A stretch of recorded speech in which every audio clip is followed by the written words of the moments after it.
Today we are going to talk about one of the mysteries of eternity, a problem that every human being has faced and must face in the course of his existence. And it is interesting to realize that there are a number of remarkable interpretations of this phenomenon, which we call death. So in many cases, the idea has been that the afterlife was simply an extension of physical existence into an invisible realm. This was the idea of the Chinese emperor, who had clay copies of his court made in life-size figures, standing in rows to serve him in the afterlife. Now, he did not believe that those concrete figures were going to serve him, but he believed in a spiritual mystery involved, that after he passed into the other world, these concrete and stone figures would be living, that they would be alive and full size and would serve him, and that he was merely moving his court from the visible to the invisible side of life. Now in Egypt a similar practice was also followed, but with more symbolism involved. The afterlife of the Egyptian, the Elysian fields, or the plains of Amentet, were a beautiful facsimile of Egypt. The same grounds with the same beautiful river, the wonderful people, the palaces, the temples, and all the makeup of a tremendous metropolitan Egyptian super city. At that time also, the pharaoh was buried, and other nobles with similar expositions. He was buried with miniature figures of all of his retinue, his court, and all of the valuable things that he needed to continue his life in the tomb. The afterlife of the Egyptian was in an underworld, ruled over by the great deity Osiris. And this great deity, judging the quick and the dead, ruled over a wonderful realm beneath the earth that men could not see, but to which human beings passed after the physical decease. In some of the old manuscripts, various animals, such as family pets, were included among the figures that came with him into the afterlife.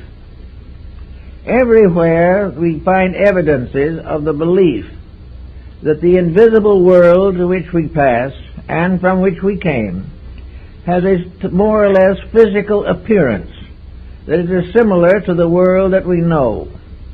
It was not until comparatively late in the development of human thinking that the idea of heaven and hell as we think of it today came into existence. Most of antiquity had really no concept of hell.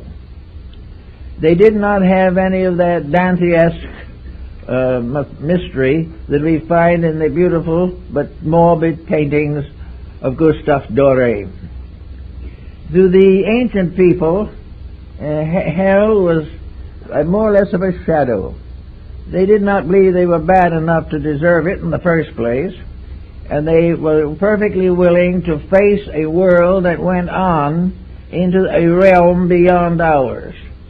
The Greeks, for many centuries, believed that there was no afterlife except in the ghost world. The ghosts of the dead continued forever. This did not meet with the approval of minds such as Pythagoras and Plato and Aristotle, and modification began at a comparatively early date. Among the Egyptians and Phoenicians, the invisible world was so visible and so real that you continued in your various pursuits as you had lived them in life. If you had plowed a field while alive, you would have a field to plow in the afterlife.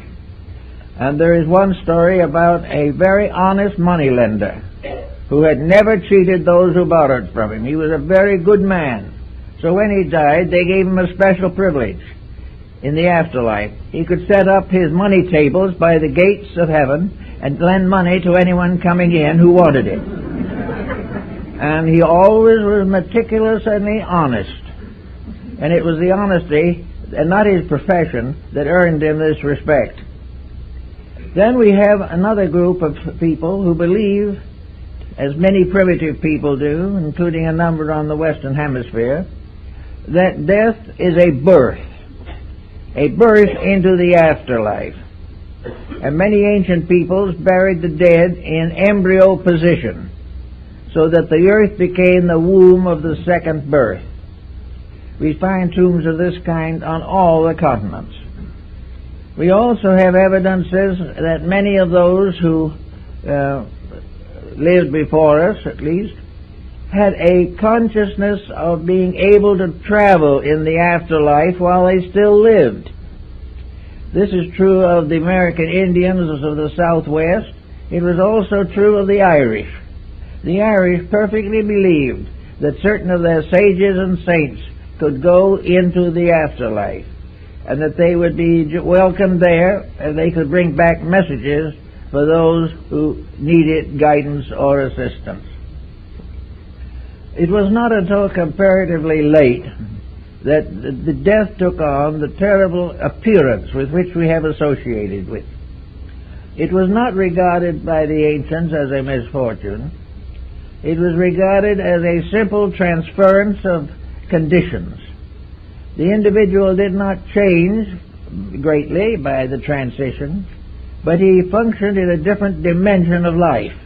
And here he had to grow and learn and grow up again and go to school in some way to learn his way around this new realm.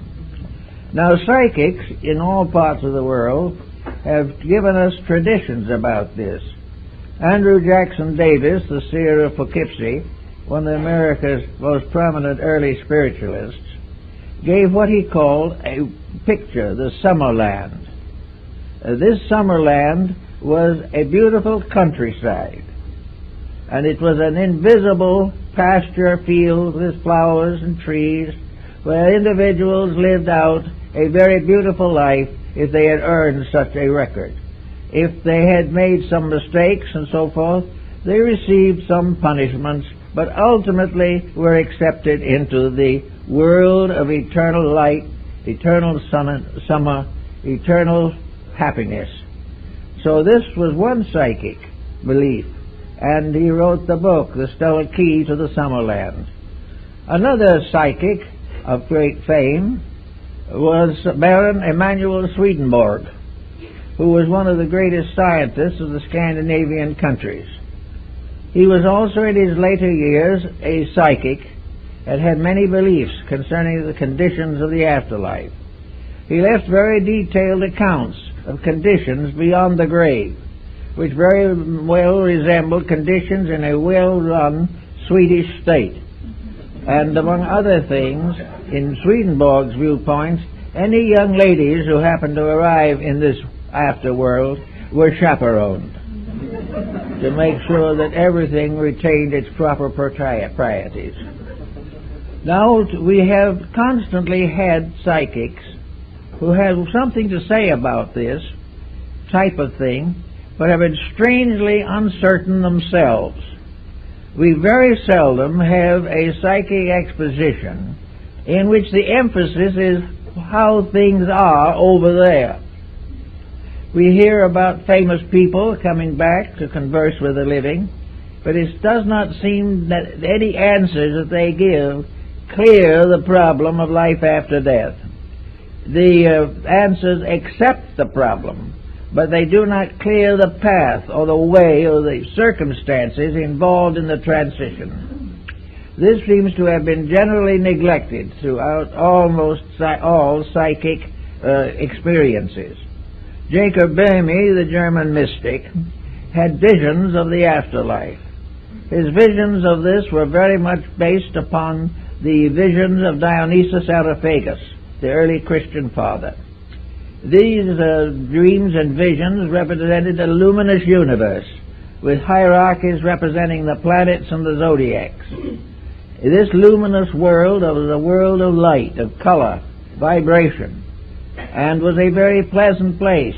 But what you do when you get there, Bamey didn't tell us.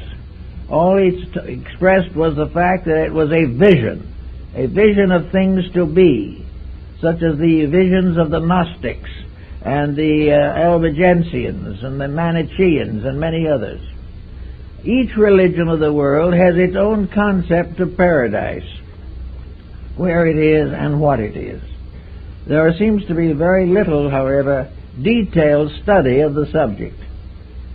Now, let's go back to our own problem here. Supposing we assume for a moment at least that this world that we live in now can be considered as a basic example of something, an example that it is hard to deny, an example which might tell us a lot if we consider it carefully. We know that life here begins with pain, begins with trouble, that most existence that we have here passes through stages of troubles and infirmities, that it only lasts for a certain length of time, and then in one way or another we depart. But there are a lot of things to think about in this. Why is this world, which was given to us according to Scripture as a garden, why did it get to be so troubled? Why is this planet, that presumably was invented, devised, or created for the purpose of allowing or enabling human souls to grow, why has it been in trouble since the very beginning? Why has this growth consisted principally of war and crime?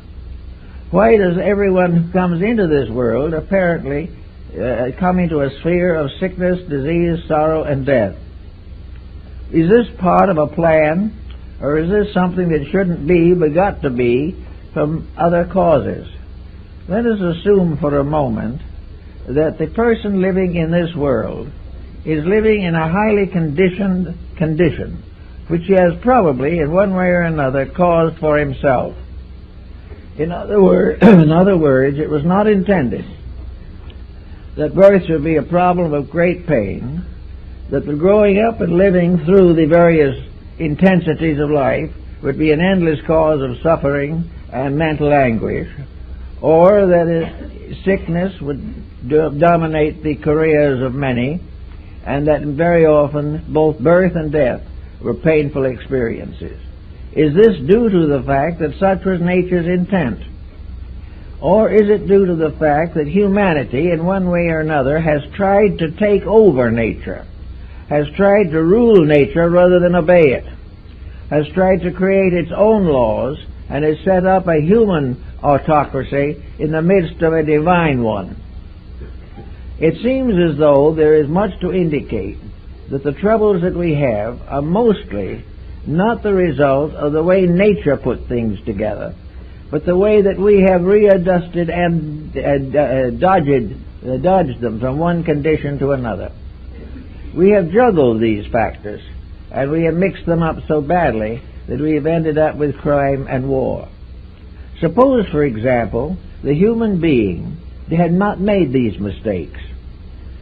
Supposing he had obeyed the laws of life as they were given to him and revealed again and again through his sacred writings and the wisdom of his sages, we would say the human being was born in peace and consolation, that there was no back heredity, there were no deformities, there was no hereditary sickness, disease, emotional incompatibilities, broken homes, from which the individual had to come.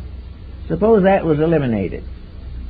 The result would be a very different type of person. A person not necessarily wise, but a person endowed with the natural gift of the world in which he lives. He would be endowed with the simple fact that he could exist happily and comfortably, and for the most part in good health. Now, most of our problems probably arise basically from bad health. We become toxic or disturbed emotionally. We gain all kinds of problems which we assemble and struggle with, And we find that this span of 60, 70, 80, 90 years through which we passed is largely a confusion caused by ourselves. And two aspects of that confusion that come into focus with us at the moment are, due to this confusion, birth is painful. And due to this same condition, death is painful. Now, it's not necessarily true that that was what was intended, but that is what we have done about it. We have taken natural laws and so misused them, distorted them, and ignored them, that we have brought down upon ourselves a mass of troubles which were not necessary and which were not intended by nature. Nature did not intend man to come into a world of miseries, suffer, and depart in pain. These conditions are due to human action and thought. We are now fighting in our communities a whole series of such problems. We are fighting narcotics addiction, alcoholism, tobacco addiction. We are fighting all kinds of laws and rules relating to wealth, power, and ambition. We have set all of our goals on the physical plane of life.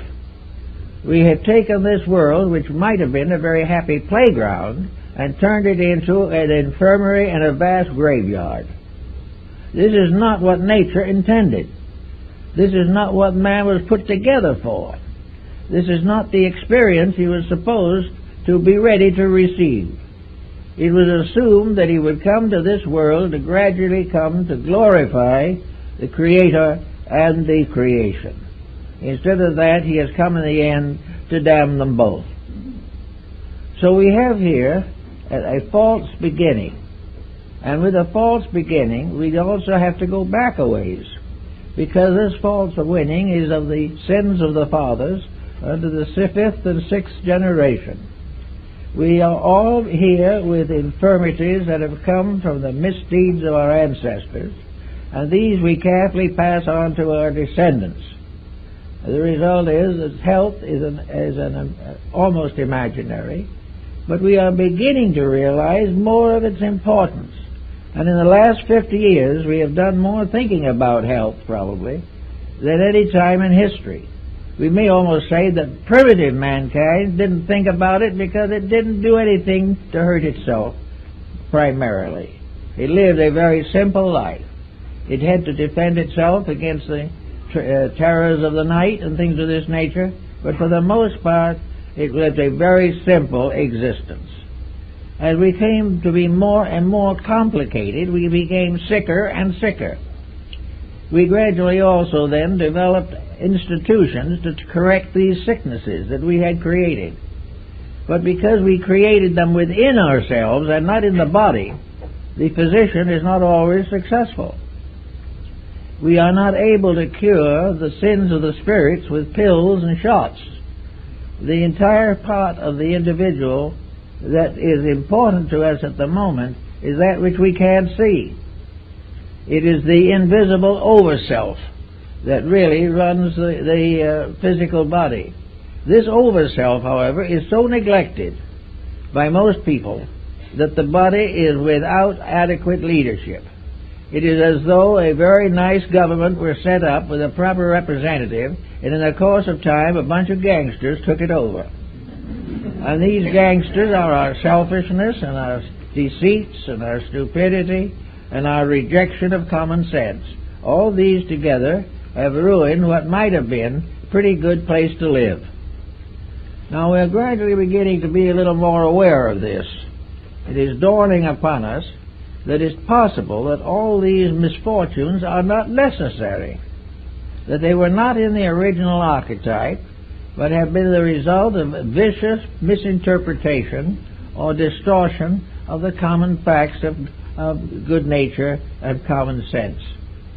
So we say to ourselves, suppose we clean this up. We might then have a world in which the human being would be decently born, with comparatively little pain to the parent, a world in which they would grow up gradually, and education would be suitable and adequate to their needs, and not to try to adjust them to a hopeless situation. We are educated more or less to try and lengthen our survival in a situation that never should have existed in the first place.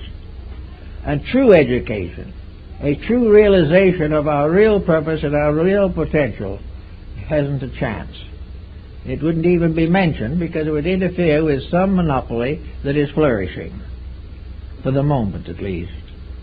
So we have no way of, at the moment, correcting some of these problems. But they are correctable. They should never have existed. And they represent a very vicious misuse of an inheritance which came from the highest possible source, truth. So we go along through the years and we get sick. And we get tired. And we get tempted. And one by one we fall under some form of disease or displeasure which begins to corrupt our natures. And so the body, which probably has a potential strength of at least close to a century, may give out any pair along the line, because simply it does not have the strength with which it was intended to be endowed. Now, this doesn't mean that every person in trouble has lived a riotous life, but behind every person may be several generations of the lawless. And many a proud family now, which is also in trouble, it has among its ancestors 2 or 3 that were hung from the yardarm, that were actually pirates of the worst. So we have bring with us a body which is more or less not a blessed gift in the beginning, the way it is now, though the best can be done under the circumstances. But this body comes in with a great many deficiencies that are due to the ancestral pattern and the whole line of the descent of humanity. The human generation regeneration problem has been going on for ages, and we are now well along in a platform of misunderstandings and ignorance. So we come here with what we have, and being not too well, we begin to look over the situation to see if we can find something to do about it. So we get a little help from some new kinds of people that come up who are beginning to teach the importance of nature in remedying the defects of human beings. We begin to think of exercise and diet and living a little cleaner life and refraining from some of the noxious and toxic situations that are now gaining fame and distinction. But the moment we try to improve, we hit upon some pattern where someone is making a good profit by our not improving, and then we have difficulties again. In other words, to become honest is desperately dangerous. It becomes an interference with the rights of other people to do to us anything they feel like doing, which may or may not be particularly constructive. So on we go, and we learn a little as we go along, and we try to improve life, but we come gradually towards the end of the endurance of a body that has been seriously misused. At that time, there is a whole group of terminal illnesses with which we are combating. We are trying desperately to find cures for them, but we don't even dare to suspect that we might find a cause of them that could be corrected. So in the course of time, we come at the end, and we come to the time where there must be a division between the physical body and the metaphysical elements of the personality. We believe in idealistic philosophy and in the higher realms of thinking that the physical body is a kind of carriage, a wagon, in which something rides.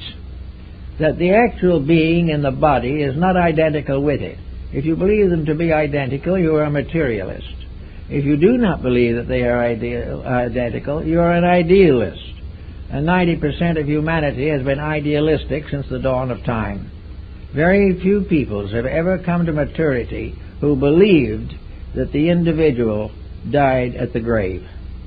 Nearly everyone has had some philosophy of survival.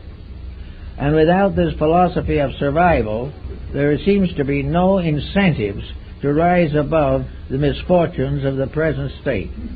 In other words, if you're miserable here, but you do the best you can, perhaps somewhere else you're going to get a better chance. Many nations have also gradually developed the concept of reincarnation as an answer to the infinite problem pattern of growth. It is perfectly obvious that the average person in one body as we see them now in incarnation cannot be perfect. We know definitely that we cannot know everything. We cannot be everything. We try to have everything, but very few make it. What we really are is growing creatures in a midstream of life. We came from something less and we're growing into something better. And this growth obviously is not completed in one life.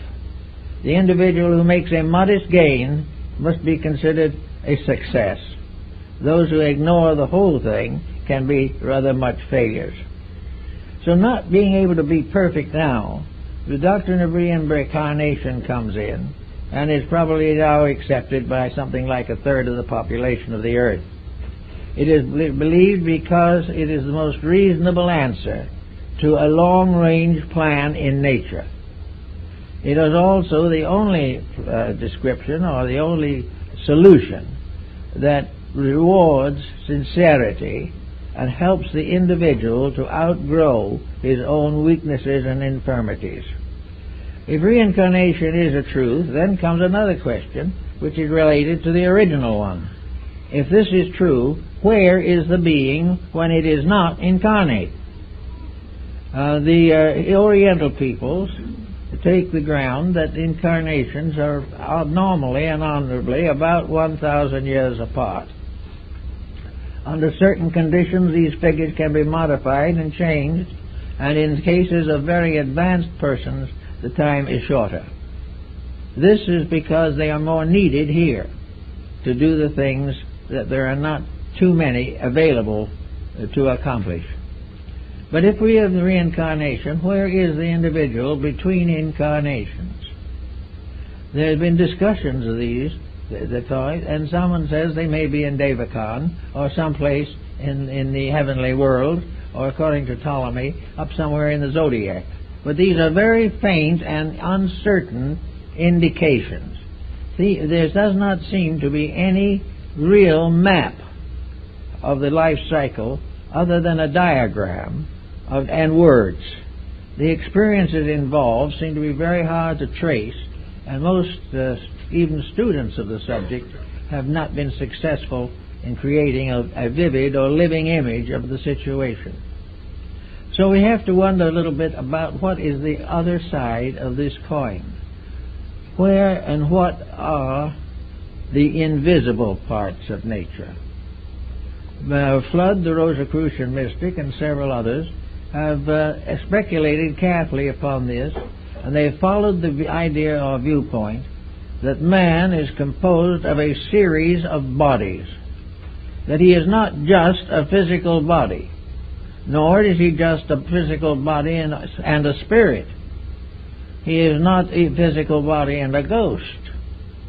He is a compound creature, constructed internally to function in more than one dimension of space. We have one dimension here which we function with. But even when we're functioning here, there is evidence every day that there is something more than function occurring within us. The individual is more than a body. He is also more than a body and a mechanism. He is not a robot. He is more than a mechanism because he is a body with an emotional nature. He can love, he can hope, he can dream, he can have religion, he can do all kinds of emotional things which are not natural to body, nor essential to energy, but are essential to the functions that the human being possesses. Then beyond that there is another pattern, and that is mind, the mental life of the person. His mind is not his body. You can dissect him in any way you want to, but you're never going to find the mind. You can find the brain, but not the mind. The brain has to be alive, and the mind has to be incarnate in that brain, or there is no mentality. But man has mentality. He can think.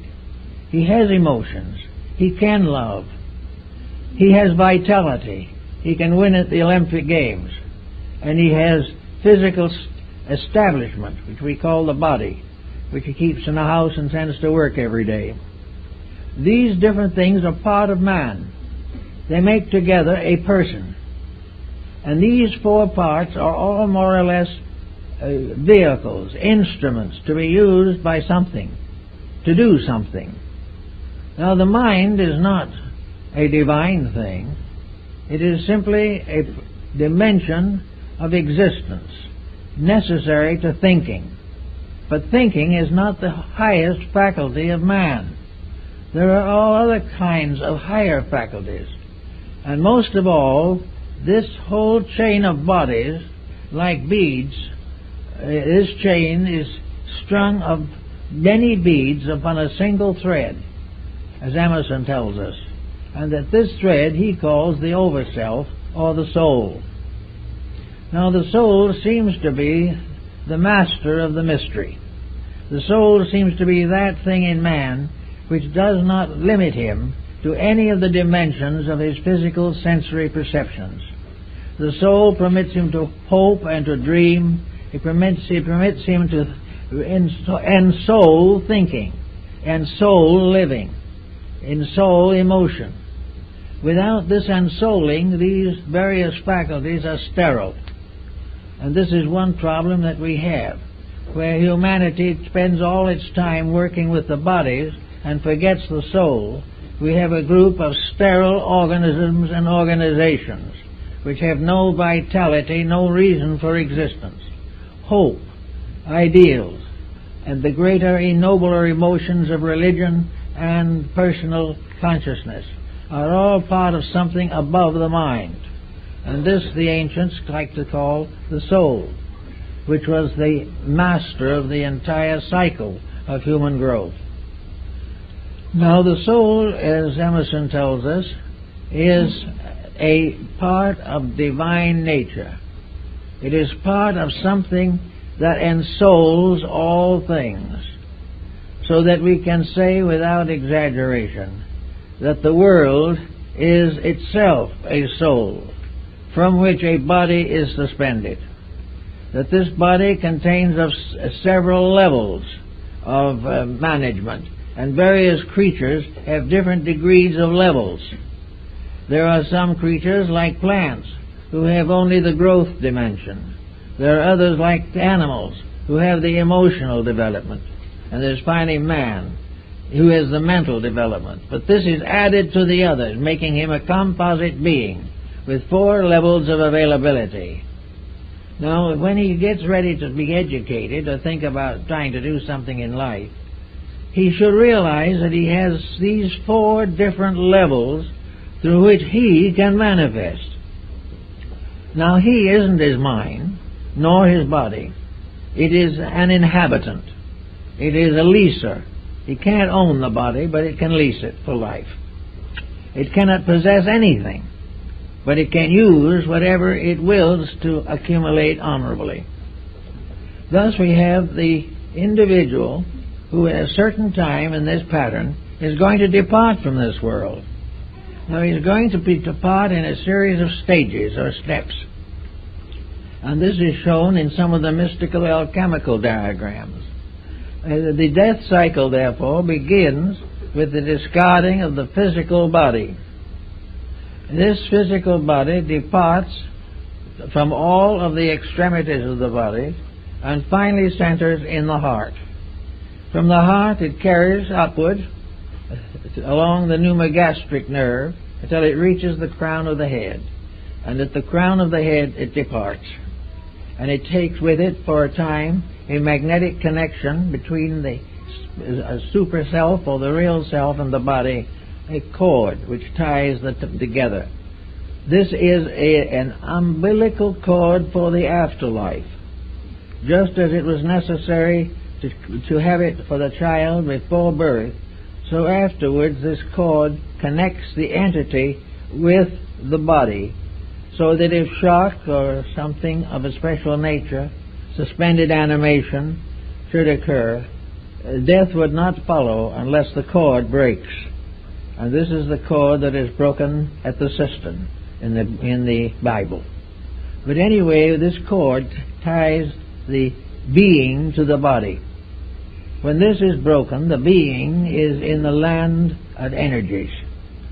It's in its next body, superior to the physical one. Here it is in a world of energies. In these energies, also, it passes through a series of experiences. The vital or energy body resembles very closely the physical, and is therefore subject to all the rules that govern physical body, but invisibly. After a certain length of time in which the consciousness extracts from the body the records of an embodiment in order to estimate growth and to guide in the larger directive of the complete composite, this body of shadows or vital energies is discarded also. As it does not disintegrate immediately any more than the physical body. The only way it can be disintegrated in the physical body is through cremation or something of that nature. Otherwise it must slowly decline by decay. The same happens in connection with the energy body. It does not disappear immediately or vanish and fade away. It passes through a kind of death in which it becomes an empty body, a shell from which the soul or the higher nature has departed. This becomes what is known in psychic phenomena as the ghost. This is the part that lingers until it slowly fades away, sometime over a period of many years. But it is no longer the person. The person is long gone. The person in the meantime has gone into the emotional sphere of itself, the aura of its field. And here it is having another series of complete experiences. For in each case the entity passes through a process of birth, growth, maturity, and decline. And in each case its cycle of life is determined by what it has learned from the lower vehicles or brought down from the higher ones. Gradually, therefore, the entity goes upward through these different worlds, which are often referred to by the ancients as heavens and hells. Hell being nothing more or less than to inherit an etheric or vital body that was no better than the physical one when you were in it. In other words, the physical body was infirm because of abuse. The etheric double is infirm because of abuse or neglect. And in these experiences, the individual passes through rewards and punishments, which, however, are not eternal. They are not in the form of great damnations, but like the experiences of material life, are the results of things done and things undone, through which the entity has to gradually grow, extract the essence, and build this into what is called the soul. So all the experiences of an embodiment are precious, they are preserved, they are protected, and they continue. And here also we have the basis of the Akashic records, and the records of actions, and the records of other times, and the records of our planet itself are all preserved in these various strata. Then gradually the individual dies out or fades out of the emotional life. In each case, except the physical, it is a going to sleep. And Hamlet, in the soliloquy, Hamlet says, he's referring to that in sleep what dreams may come. In the sleep of death, what dreams may come. This is a very good key that has been generally overlooked. So after that we go up to, finally, the mental, the mind. And here we have the coordinator who takes everything, or which takes everything, that has been learned and digested and assimilated, and builds it into the full record of an embodiment. In this embodiment, the record is a conscious one from below up. The passing from the body out upward to the higher vehicles is a conscious experience. The descent of the entity from the mental down to the physical is usually experienced in a condition of sleep or unconsciousness. from which the being awakens at the time of birth or shortly before that. Now we know that the birth physically has been preceded by a whole series of previous experiences which do not record as far as the physical world is concerned. But many of these experiences may be available to an entity before physical birth. They're available as factors in the development and consciousness of the entity. So we have, instead of heaven and hell, we have a life cycle. A cycle that goes on to one grade after another until finally it fulfills itself. In other words, a life. We say a lifetime. A lifetime is really a word applicable to the whole cycle. A lifetime is the length of time it takes to pass from the state of unembodiment down through embodiment and back again to unembodiment. This is one lifetime. And this is the period of time in which the alchemy of the transmutation of experience is consistently and continuously going on. And it is this that makes our entire pattern of life real and valuable. Now we also know that there are other factors that come in. We know that in physical life we dream. And we know that dreams sometimes are very strange things. Dreams sometimes become complete lifetimes. And in many cases you dream of things that could not possibly occur physically. In one quiet night we can dream of a terrible storm in the ocean, or a fire that is consuming a whole mountain. We have all kinds of personal experiences of fear and fate and death and life, all in dreams. And these dreams represent a certain amount of karmic dissension within the nature of the person. These dreams are all symbolical of something. They are symbolical of lessons to be learned, things to be understood, things to be worked with, rather than merely something to awaken from and hope and glad that it's over.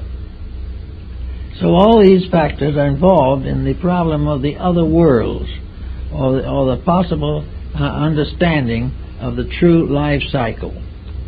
It begins, however, as a lesson right here. We cannot expect everyone to study this whole pattern and put it together from the dozens and hundreds of records of antiquity, in which practically every step of this has been explored by sages and psychics and mystics long before this world as we know it came into being even. But we can hope that some understanding of it will help us. Now let's get practical for a moment. This all sounds very theoretical, I know, but let's see what it is to be practical. Here we are on a fairly comfortable planet, fairly nice environment, surrounded by mystery. Now, according to theology, when we die, we will either go to heaven or we will go to hell. Well, on that basis, our problems are rather complicated, and our probabilities are not awfully good. We are very apt to find that we don't really deserve salvation. We haven't done anything to deserve it while we were here. The other situation lies in the fact that if we haven't done something right, that we will go to perdition forever and ever and ever, which is also a very uncomfortable thought. But strangely enough, it has very seldom prevented crime. No matter how much perdition lies ahead, and some of the old artists showed souls roasting in furnaces for 100 million years. That particular cult from going out and picking someone's pocket, or killing someone he didn't like. All these terrible things that were going to happen have never prevented crime. They have never really slowed it down much. But a great deal of crime has been committed in the name of these things, as though man had a right to actually execute perdition upon his own associates. So as long as this wasn't the way it seemed to be intended, we gradually outgrew the idea of eternal salvation and eternal damnation. It just didn't seem to fit into any kind of a plan. It did not make any contribution to the progress of things. If it had been intended that man be created perfect, it could certainly be assumed that this could be accomplished by any power great enough to create the cosmos. If we were to be perfected, there would be certainly built-in factors by which we could receive the inevitable impulses which a deity could bestow. Rather, we were sort of shipwrecked on an island and left to do the best we could. But the reason for that was also obvious. If we did achieve, we achieved ourselves and not by dependence on something else. Growth was a personal experience of unfoldment, and if somebody tries to grow for us, they grow, but we do not. So the whole problem of the beginnings and endings of these things could not be solved by the mere theological concept of eternal punishment or eternal reward. This being left out of the pattern, we come to the point made by Socrates in connection with wisdom. When he finally took the hemlock for refusing to pay a small fine, which his own disciples offered to pay for him, but this fine he considered unjust, and he would rather die than be a victim of catering to injustice. So, before he died, he said to his disciples, "I'm going out now, and I'm going on a journey, and it's fine. I'm perfectly happy about it. I've found two things are going to happen to me.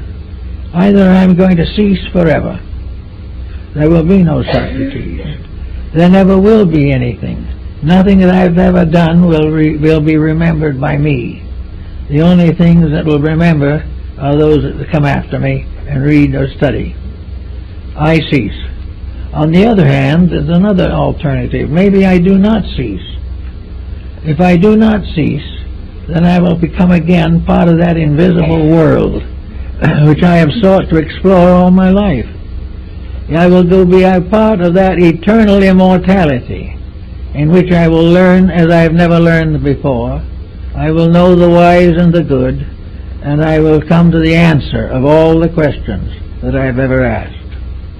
And Socrates then took the poison and died peacefully, convinced of the fact that he was going forth to the answering of questions and not going forth to an annihilation. He was going to continue the path of growth that goes on and on and on, but each step of it a dramatic adventure, if we accept it in that way. So that brings into focus this problem of just exactly what and how we are going to consider the interludes between this life and the next. Perhaps the truth of the matter is very simple, that it will be a period of sleep, that we will sleep between lives as we have slept between days in this world. But while we are sleeping, the powers that be will be working in us and with us. But the powers will be working without our interference, which will enable them to work. Whereas in our night sleep, our dreams are all influenced by our psychological conditionings. So we'll have a chance for that type of thing, a quietude between lives, a Zen sort of situation, in which we will become so completely relaxed that we can see truth for the first time. Truth can only come in a state of peace. It can only come as a condition of reward or fulfillment. No one can demand truth, no one can sell it, no one can buy it. But we can all earn it, and we earn it by gradually eliminating the interferences. We take out of our lives the things that are not so. We take out of our lives the patterns and situations which have no meaning. We also take out the irritations, the fears, the doubts, the exaltations and the humiliations, and allow a complete quietude to rest upon the spirit. Now the word soul is something that also comes into this pattern. And the word soul was used in antiquity largely to represent a combination of enrichment of the spiritual strength of life with the rewards of incarnation. The soul is the wedding garment of St. Paul on the book of Apocalypse. It is the vesture of experience. It is all that we learn, becoming the great ornamentation of ourselves. It is the gradual acceptance and within our own consciousness of the quite one-piece garment without seam. The soul is the result of the cycle of incarnations. Embodiments build soul, for soul is the truth behind each thing that happens to us.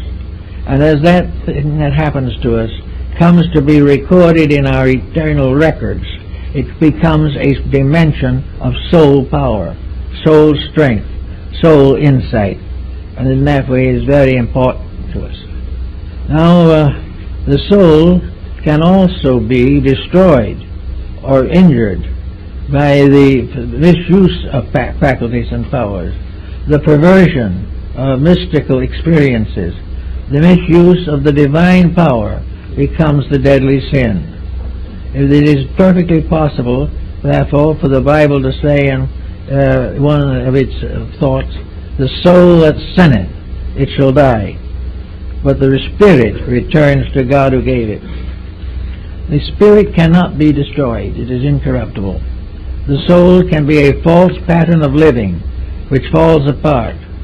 When it does so, this composite of mistakes can die, because it consists only of false factors.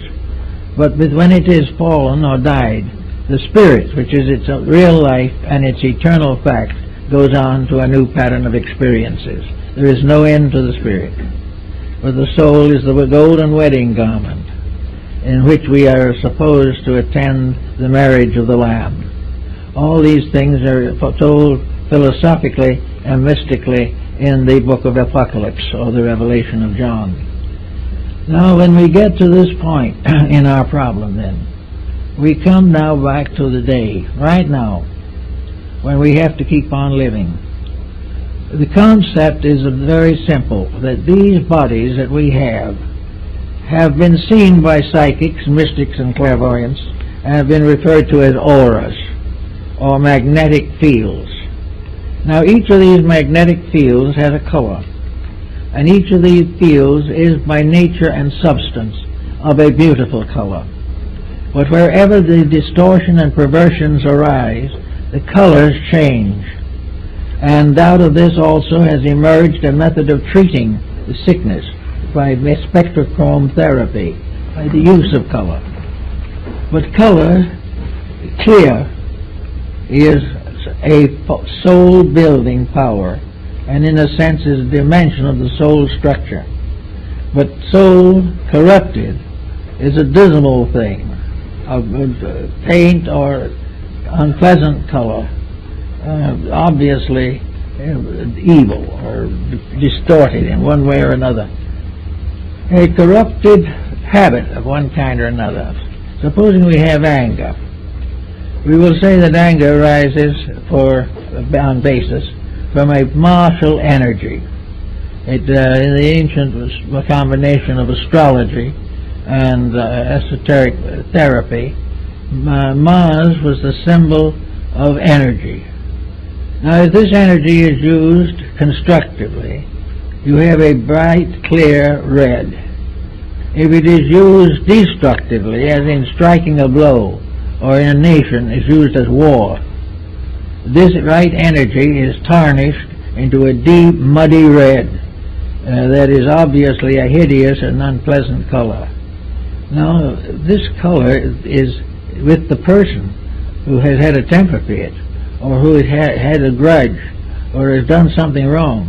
This color is not only in the magnetic field, but it is also a rate of vibration that can affect health. It can influence the mind, unfortunately. It can devitalize the tissues. It can shorten the life. Wherever the magnetic fields with their alchemical colors are corrupted by human action, they distort function, they destroy vitality, they impair health, and very often become the cause of chronic and incurable ailments. The individual with a bad emotion will ultimately have a sickness to match it. The sickness and the emotion will go together and perhaps cause the life of that individual to cease, and in the afterlife, when it reaches the level of the emotional nature, that color will assert its karma as a factor in character. In other words, that misuse of power is something we have to live through afterwards when we come back or on our way out of this embodiment. Wherever we store up poisons in the magnetic field through the misuse or perversion of facts and truths, we get this danger of going through the kamalokas, as the Tibetans call them. Those are the after-death experiences in which we have to cleanse ourselves from the various mistakes with which we have discolored the psychic fabric. All these things can be worked together into a system of thought. We don't need to tell what it is or how we got it, but we can start in early life and with people to recognize the great pattern of health is the individual learning to use his entire organism and abuse no part of it. If that goes on, gradually the entire complication of life ceases. Little by little the problems solve themselves. They will not be immediate. We probably have too much karma hanging over from some other past time that we have to clear up. But ultimately, the individual who becomes constructively integrated will recover from the evils from which he has suffered. It will affect his re-embodiment, the circumstances and conditions of a new environment. It will protect his present environment, and it will create strong constructive bonds between the individual and the society to which he belongs. There's no answer, therefore, to the after-death state except to deserve what might be termed a paradisical or peaceful afterlife. In other words, what we should do is drift pleasantly as a great stream of life through the cycles of recapitulation until we come down again into re-embodiment. If there was no wrong in us on the ascent or in the cycle, there would be no pain, there would be no suffering, and we would find growth and fulfillment to everything that we really want. So while we probably can't change all these things all at once, we can start in by kind of picking up little things that we might not want to face later. If we think if we don't face them here, they're gone. But this is optimism. The mistakes we don't face here, we will have to face there. We have to face ourselves. We have to support that which is right, and we have to cast off that which is wrong. And this is true also of the dope peddler and the dope taker, the alcoholic, the immoral individual. Everything that is basically wrong, we will have to face. And the ancients, realizing that we have to face these things, caricatured them into monsters, demons, evil spirits, and filled an invisible world with malignant ghosts. But these ghosts are only unfinished business. They're things that shouldn't have been in the first place, but were, and having become, have to be eliminated by the experiences of consciousness. The individual has to correct his own mistakes, either here or hereafter, and this constitutes the cycle of a lifetime, of which only one small part is lived in the visible world. But it is in the visible world that independent action takes place. In the invisible world, there is no new experience added. The experience of this cycle, which is the cycle of humanity, which has its physical foundation in the visible earth, the experiences of growth are here. That which is out there is the soul growth, is the incorporation of the right into eternal value and the gradual correction of that which is not right. But all new opportunity for growth is conferred here. And from here, the consequences go on. So it is the way we accept growth that determines whether we are building karma. Now, the idea that karma or compensation is always evil is not true. We are building good just as much as anything else. The only reason the karma seems to be the more heavy on the negative side is as you look around you, you see the way people act. Conduct is the cause of that. Conduct and misuse, particularly conscious misuse, builds up karma as retribution, as correction, as unfoldment of internal potentials. Karma is a glorification of every good thing that we ever did, opening new doors to wonders yet to come. So we're in a little pattern that is rather simple, very honest, doesn't require any forgiveness of this or forgetfulness of that, which cannot be cleared by any attitude. We can do anything we want to, verbally, intellectually, or emotionally, to correct the mistake. But if we do not correct the mistake itself, all our platitudes mean nothing. In nature, sin is not forgiven, it is outgrown. And there is no sin that cannot be outgrown.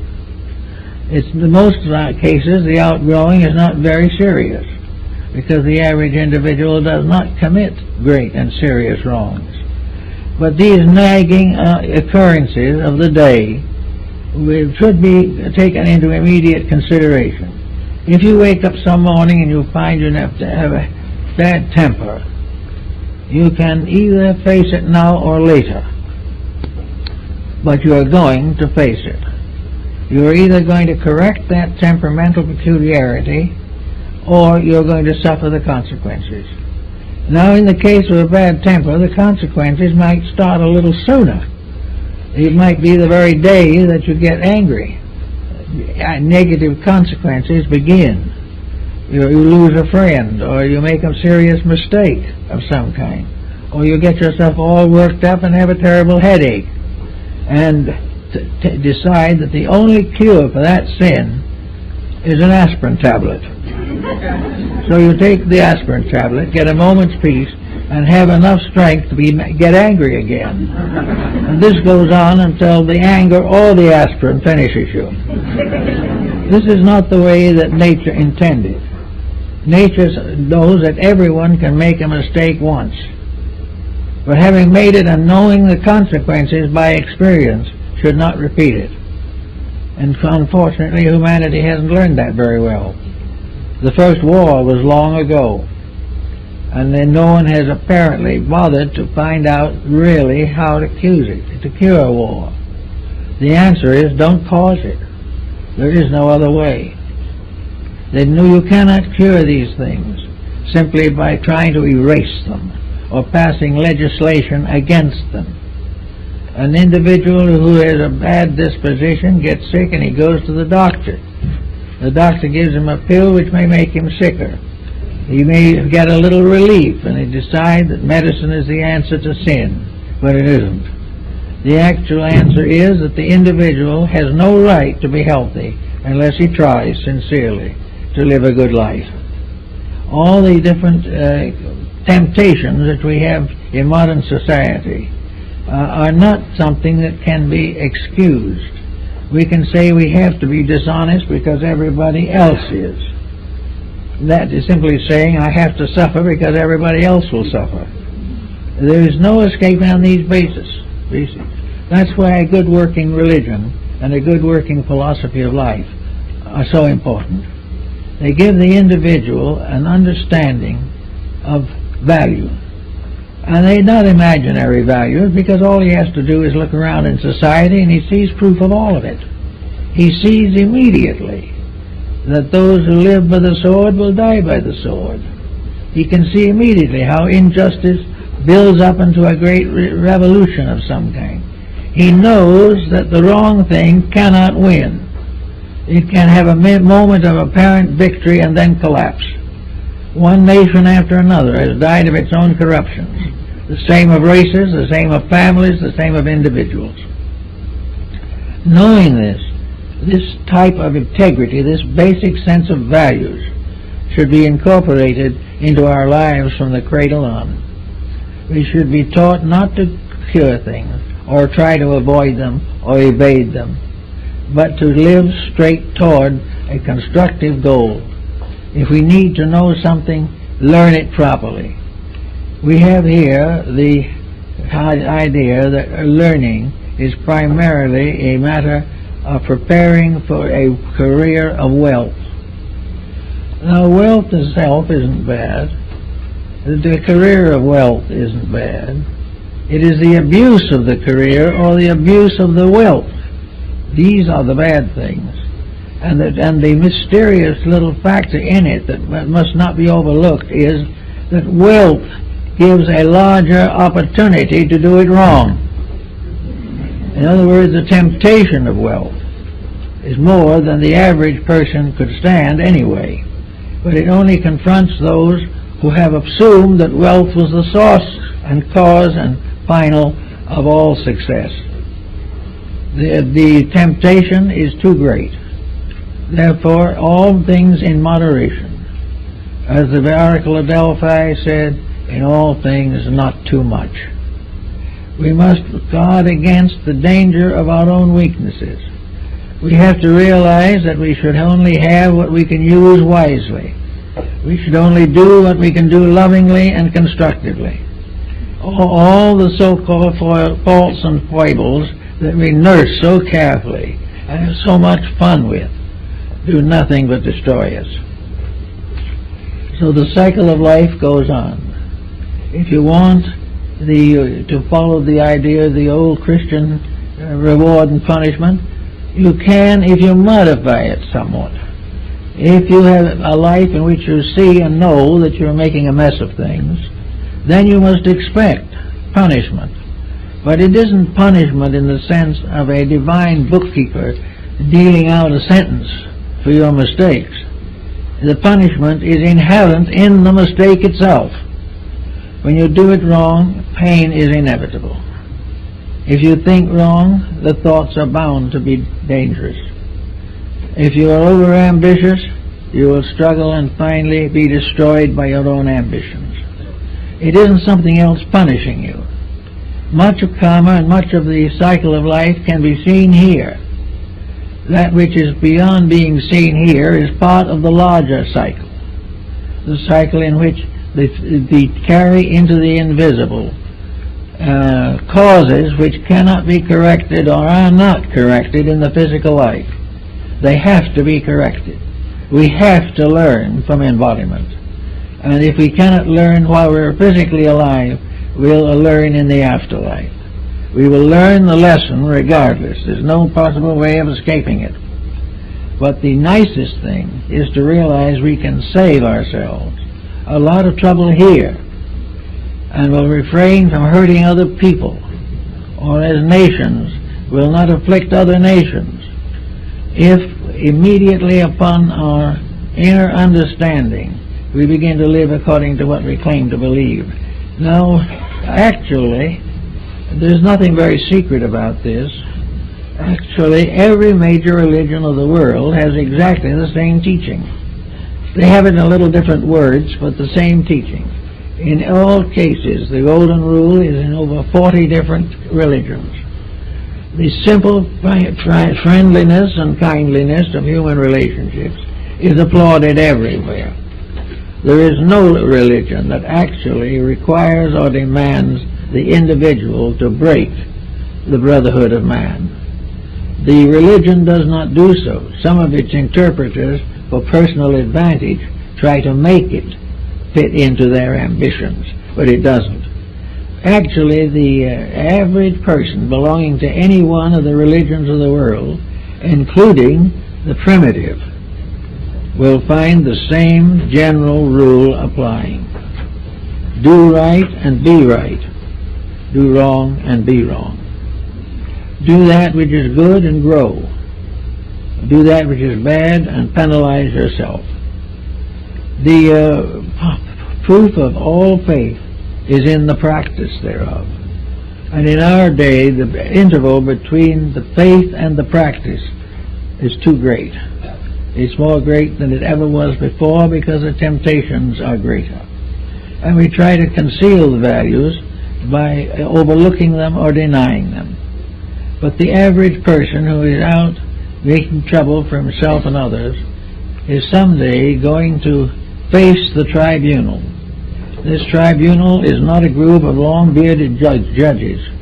This tribunal is that the individual has to ultimately face himself. And the longer he waits to do it, the more unpleasant that meeting is going to be. But we all have to come finally face to face with ourselves and realize that in ourselves we are the source of most of the sorrow that we suffer from. So this other way of the world, maybe in dream and in vision, they may saw a beautiful world of light and color. Even in passing out, he says last words were, "It is so beautiful."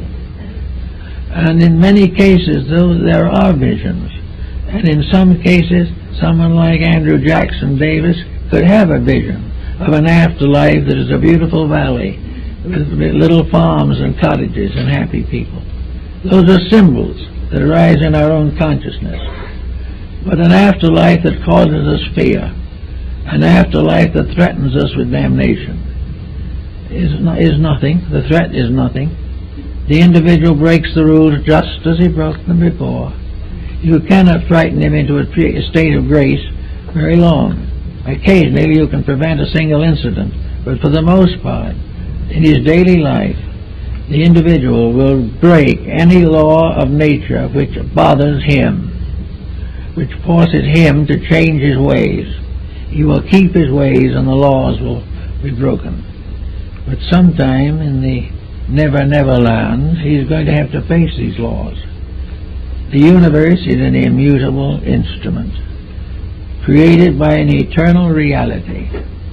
It is eternal in its scope and in its purpose.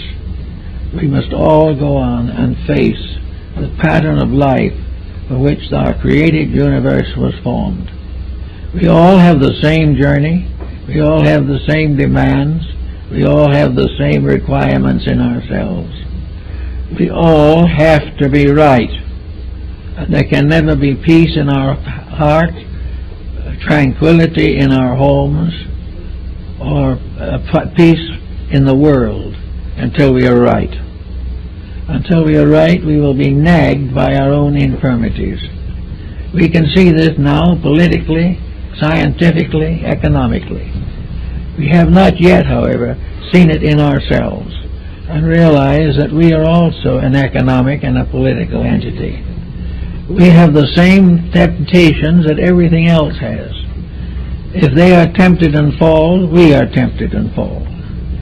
But it is possible, because of the individuality which has been bestowed upon us, that man, of all creatures that is visible or that are visible to us, is capable of creating his own destiny. He is capable of being right.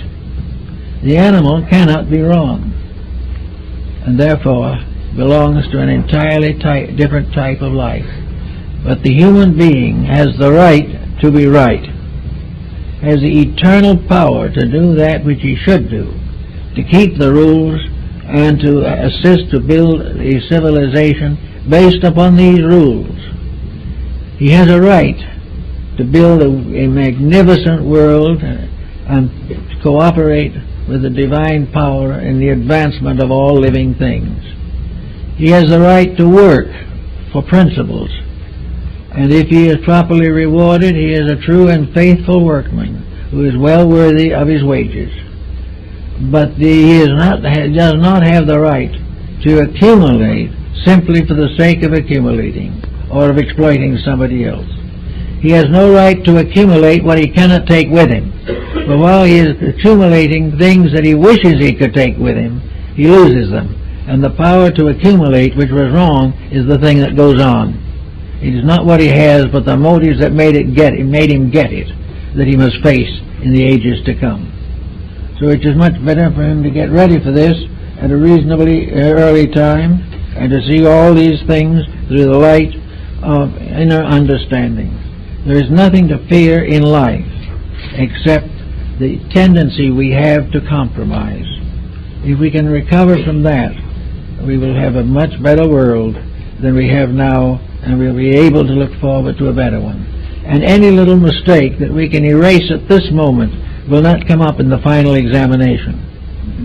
And it's much better for us to catch it now and have that little pleasant feeling that we have grown, that we have done something worthwhile. And by having this feeling, have the proper reward and respect for life. If we believe in God, we must believe that the divine power is worthy of our respect. We must also realize that it is worthy of our obedience. And as we look around us, we can see pretty clearly what disobeys and what obeys. If we cling to that which obeys and refrain from that which disobeys, it won't be long before this old world will look a lot better. And we will find that it is perfectly possible for our planet to go on for a long time and build up a population of 50 billion, and everybody will be happy and everybody will eat regularly. It is selfishness, corruption, on the belief that if we do these things badly, when we die, we do not exist. In order to be a truly successful rascal, you also have to be an atheist. You must have no belief, because if you have any belief worthwhile, you will not pervert it.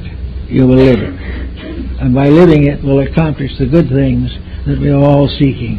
Happiness, peace, contentment, strong families, happy children, busy adults, and no one wandering around the face of the earth trying to kill time for no good reason. There's always something good to do, something that needs doing. And by doing it, we build into the soul of the future. We are building the magnificent vestment of the soul. And we build it best, and we build it most beautifully and graciously through kindly living, loving friendship, and peaceful and honest relationships with each other. That's it.